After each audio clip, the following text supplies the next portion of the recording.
Chers amis spectateurs de UVN News TV, bonjour. Dans le cadre de notre émission Les grandes questions d'actualité, nous recevons aujourd'hui M. Sa Evariste, député maire de Bangolo. Bonsoir. Bonsoir. Bonne arrivée en tout cas. Merci. Bonne arrivée en France. Merci. Donc vous êtes en France depuis maintenant une semaine. C'est quoi le but de votre visite au niveau de la France? Merci bien. Nous sommes en France accompagnés de 8 autres maires de la région du Grand Ouest. Et venir aussi l'association Avicomsi, association des villes et communes du Côte d'Ivoire. Nous sommes en France depuis effectivement une semaine dans le cadre d'une coopération. Il y a des 26 ans entre les communes de l'Arc-de-Côte, de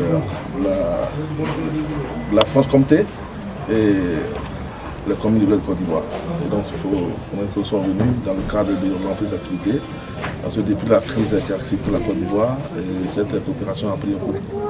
Il fallait venir pour la relancer. Donc, à la faveur du festival organisé par la ville de Port-Suçonne, le festival des arts folkloriques, nous avons été invités, ils sont venus, on a pu atteindre nos partenaires, d'en discuter effectivement, d'en relancer l'activité. Je crois bien que dans le courant du mois de novembre-décembre, la publication du plan des 15 maires, la France a fait une mission en Côte d'Ivoire.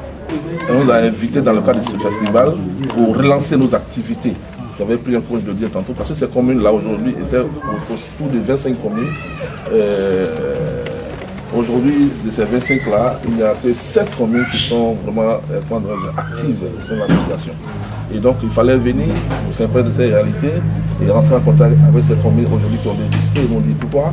Et donc, et ça marchait, nous avons raconté, nous, par exemple, Bangolo est jumelé avec la ville de Moiran, sur montagne. C'est une vieille histoire, c'est un jumelage exactement. Je disais, oui, mais aujourd'hui ça a pris un coup, cette coopération a pris un coup.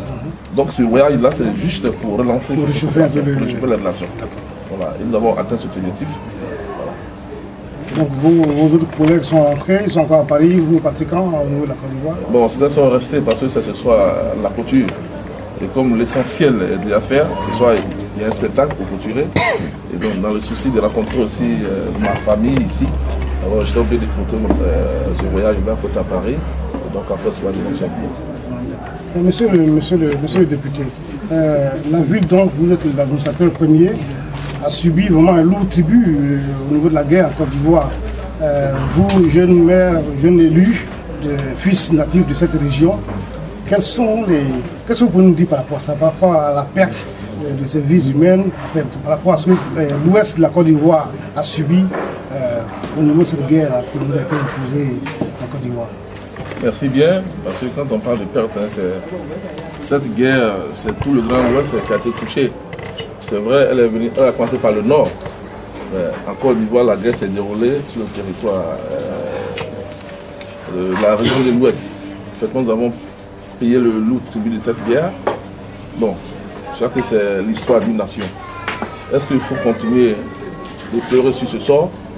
Je crois qu'aujourd'hui, c'est pourquoi, depuis que nous avons été élus députés maires de Bangolo, le seul combat d'abord, c'est la réconciliation. Il faut qu'on accepte à se donner la main, oublier ce qui s'est passé pour aller de l'avant. L'histoire le retient. Mais quand tu es avec le voisin, avec qui hier tu es en palabre, si tu ne tentes pas d'oublier, tu le verras toujours en ennemi. Nous devons dépasser cela. C'est une guerre qui s'est imposée à nous, nous l'avons fait, mais aujourd'hui la place est donnée au développement. Pendant que les autres communes, les autres régions se développent, l'Ouest restera les bras croisés en train de tout de pleurer son sort. Il faut aller de l'avant, il faut oublier ce qui s'est passé. On doit se tendre la main, puis reconstruire qui a été déchiré, dévasté. Et là, c'est la première de nos missions. Parce qu'on n'est pas prétend développer, quand je suis un terrain de bataille. C'est ça. Parce que le développement a horreur des bruits. C'est vrai, aujourd'hui, d'aucuns disent qu'il y a l'insécurité à l'ouest. Si nous continuons dans ces batailles, l'insécurité va demeurer et tous ceux qui vont nous aider ne pourront pas venir. Donc c'est pourquoi nous tentons de rassurer tous nos partenaires pour dire qu'aujourd'hui, au nom des Bangolo, au nom du Grand Ouest en général, la sécurité est hier les activités effectivement ont repris. On ne pouvait pas prétendre quitter Bangolo. Diokwe même à 16h pour aller à Bangolo. Mais aujourd'hui, tu peux quitter Diokwe à 22h, à 1h, 2h du matin, aller faire à Bangolo tranquillement. Donc aujourd'hui, comme je l'ai dit, c'est le sens même de ces rencontres effectivement que j'ai demandé. Parce que personne d'autre ne peut construire Bangolo à la place de Fuite de Bangolo. Personne d'autre ne peut construire la région des Oué à la place des fils Oué. C'est pourquoi nous tendons la main à tout ce monde. Vous voyez aujourd'hui à travers les médias, il y a toujours au niveau du Mali, même au niveau même, du sud de la Côte d'Ivoire, les enfants de ces zones-là se retrouvent de temps en temps pour réfléchir ce qu'ils peuvent apporter à leur région. Vous voyez, nous, même avant même cette crise-là, nous étions en retard de plus de 50 ans sur le sud. Aujourd'hui, la guerre a fait qu'il y a 100 ans. Parce que le temps que nous prenons pour se reconstruire, mais ces zones continuent de se construire davantage.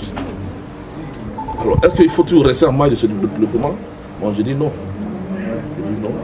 C'est pourquoi j'incite tous les fils, qu'ils soient des Bangolo, qu'ils soient des Diokwe, des Logwale, des Fakou, des Publi, des Taï, de tous les plus développés, qu'on se soulève les coudes, qu'on se resserre les mains pour penser tous ces blessures-là. Pas plus tard que 3 jours, le gouvernement Ouattara a libéré 14 membres influents, en tout cas du FPI. Quelle lecture vous faites de cette libération? Bon, je crois que, gros métal que jamais, je salue cette libération comme tout Ivoirien. Elle est bienvenue, elle va amoindrir l'intention, elle va câbler l'intention. C'est une libération qui va participer pleinement à la réconciliation. Mais nous lui disons merci. Nous demandons encore de faire un autre pas. C'est vrai. Parce que Afingessa est libéré, Puyo est libéré. Aujourd'hui, celui que tout le monde a entendu, c'est Laurent Gbagbo. Donc, pour vraiment mettre les 2 pieds dans la réconciliation, nous lui demandons de faire ce pas de plus. Je pense à la libération de Gbagbo. Je crois que la Côte d'Ivoire retrouvera pleinement sa quiétude et va amorcer davantage son développement. Je ne peux pas vraiment vous laisser partir sans vous poser cette question.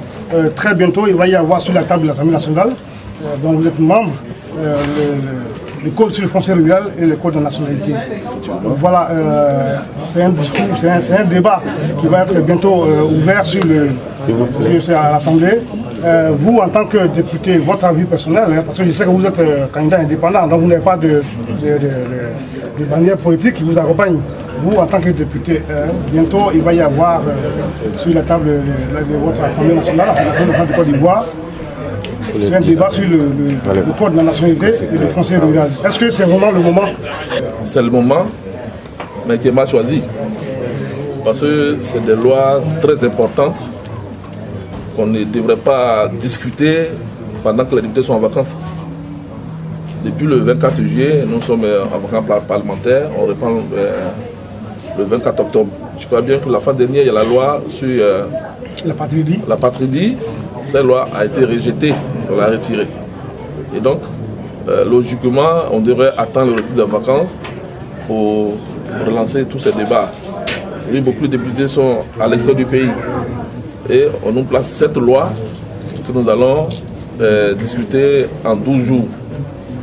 Cette loi sans les députés ou parce que là vous êtes en vacances? Non, ils ont lancé. Ce qu'on a déploré, c'est que pendant que tout le monde était là, ils n'ont pas lancé ce message. C'est quand on s'est séparés, certains se retrouvent aujourd'hui en Europe, d'autres aux États-Unis pour leurs vacances. Essentiellement, on convoque une session extraordinaire pour discuter de ces sujets très importants. Alors nous, c'est ce fait que nous déplorons. Sinon, aujourd'hui, la plainte des députés à l'Assemblée, je crois bien la fois dernière, lorsqu'ils avaient mis sur table la loi sur la patrie, même ceux même qui étaient en mission à l'extérieur, ils se sont rentrés plus tôt que prévu, parce que cette loi-là l'a attendu. Voilà, pour voir. Parce que c'est des lois qui ont créé vraiment tous les problèmes aujourd'hui en Côte d'Ivoire. Aujourd'hui, c'est l'occasion aussi de votre micro pour lancer cet appel-là à tous les députés de Côte d'Ivoire. Vous savez, il faudrait que nous imitions aussi les Blancs. Les Blancs. Parce qu'il y a des débats qu'on doit dépolitiser. Le foncier rural, la nationalité, ça concerne tout Ivoirien. ce ne sont pas des débats politiques, mais c'est des débats de raison, c'est des débats pour la vie, la suite de la Côte d'Ivoire. Parce que je crois bien que le temps est très mal choisi aussi, parce que c'est des débats que nous devons mener pleinement après consultation de notre population. Parce qu'on risque encore de rentrer dans une autre crise si le problème n'est pas bien traité. Parce que le problème de nationalité et le foncier rural, c'est des problèmes qui sont liés. On ne peut pas dissocier la nationalité au foncier rural. Moi, j'ai déploré parce que j'avais voulu voyager avec mes tests pour prendre contact. Mais je suis allé, même, je devais voyager le dimanche à 2h, j'étais habillé à 2h. J'ai tout fait pour appeler mon ami, pour m'accompagner à l'Assemblée.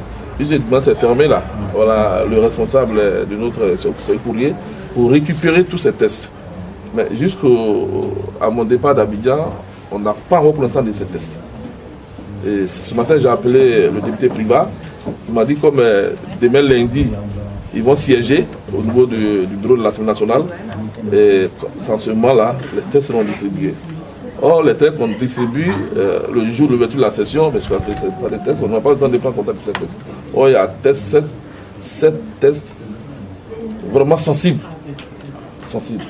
Nous qui sommes au Parlement, moi je suis député, je suis de Bangolo. Et le plan de Bangolo aujourd'hui, c'est le plan foncier. Le plan du Ouai, en général, c'est le plan foncier. Et il faut que ce plan-là, il soit traité minutieusement avec raison dépassionné. Sinon, nous allons retourner dans une crise qu'on ne pourra pas maîtriser. Donc c'est pourquoi, même pour la patrie, on a tous souhaité d'abord de mettre ça au référendum.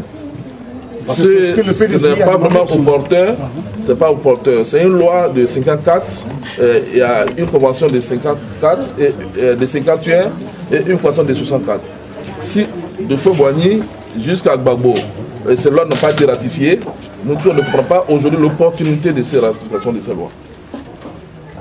Ou bien c'est les lois qui cachent quelque chose. Est-ce qu'il faut contourner? Parce que nous, en tant que non seulement députés, mais en tant que citoyens, notre œil, c'est qu'on a voulu contourner la loi sur le foncier, la loi sur la neutralité, tout en nous brandissant la patrie. C'est si la fois dernière, la patrie avait été ratifiée, je crois qu'aujourd'hui, on ne parle même pas de centralité. Parce qu'à Côte d'Ivoire, on ne sait pas qui est apatride. Parce qu'un apatride, c'est celui qu'aucune nation ne reconnaît en tant que citoyen. Mais aujourd'hui, en Côte d'Ivoire, qui n'a pas de nation, qui n'est pas citoyen d'un État? Parce qu'aujourd'hui, pour aller à l'école, il faut avoir des papiers. Bon, là, ce fils de Boukrabé qui est aujourd'hui travaillé en Côte d'Ivoire, qui n'a pas de papiers. Bon, aujourd'hui, tout le monde, chacun a au moins un compte bancaire. Mais avec quoi on a le compte bancaire? Donc, nous, on n'a pas compris réellement ce que cache encore la loi sur la patrie. Et comme cette loi a été rejetée, maintenant, on met sur la table les lois qu'on a voulu emballer par la loi sur la patrie.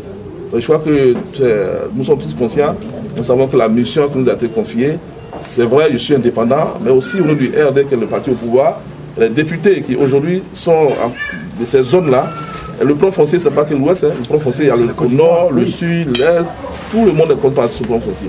Donc je crois bien que les députés vont faire preuve de dépassement, se mettront au-dessus de leur parti pour réellement défendre la cause de ces populations qui leur confient ce mandat. Et je crois que vous pouvez nous faire confiance. C'est pourquoi d'ailleurs, je vais rentrer précipitamment en Côte d'Ivoire pour participer à ce débat. Je crois que le 12, ça serait pour le lancement, mais les débats de fond commenceront, je crois, à partir de jeudi. Donc, je pense être à l'Assemblée nationale pour défendre le mandat qui m'a été confié par ma population, qui en souffre très beaucoup. Chers amis, en tout cas, merci de nous avoir suivis. Et Even News TV, Tidiane Oula, à très bientôt. Merci, monsieur le maire. Merci, monsieur le maire.